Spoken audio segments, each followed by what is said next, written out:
Veel zinnen van wie met de rie van boodschappen om op in Gott Leewen en Menschen dienen. En dat is onze visie als Lebenswasser. Dat is wat we proberen te zijn als een kerk. En die kriegen er in Matthäus kapitel 22, wo die Pharisäer nu Jezus komen en proberen de aan te sluiten met een vrouw. En de vrouw aan Jezus, wat is de wichtigste gebod en je zaad? En Jezus zegt, de wichtigste gebod is dat je Gott liefhebben met al je hart, met alles wat je zijn.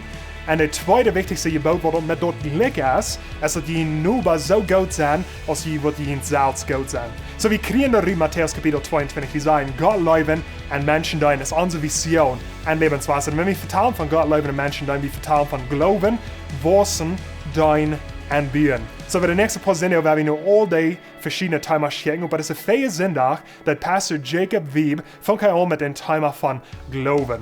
Nu, wenn wir kijken down in Römer, wir lesen Römer 30, dann merkt du ganz klar, dass wir sind alle geboren sind und es ist kein Unterschied zwischen uns Menschen. Wir sind alle Sünder und wir brauchen das alle an Gott seine Gnade. Und wenn wir nach Klimasse wieder lesen, dann wir wollen an, dass die Folgen von Sinn ist Tod und ewige Verdammnis. Aber die gute Neuigkeit ist, was wir sagen da in Römer Kapitel 10, Vers 9, das sagt, wenn du mit dem Müll Jesus als Herrn bekennst und glaubst, dass Gott von Tod abgewagt hat, wirst du selig.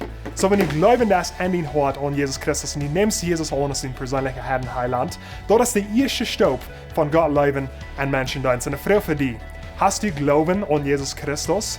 Wenn du nicht hast, vernimmst du eine Gelegenheit zum Ermahnen, bet und nimm Jesus an als dein persönlicher Herr und Heiland und glaub in dein Hart, dass Jesus kam nach jeden starb für all deine Sünden und stand ab von Tod. Wenn du am annehmen das, dann hast du das ewige Geschenk von ewigem Leben mit Gott und Jesus im Himmel.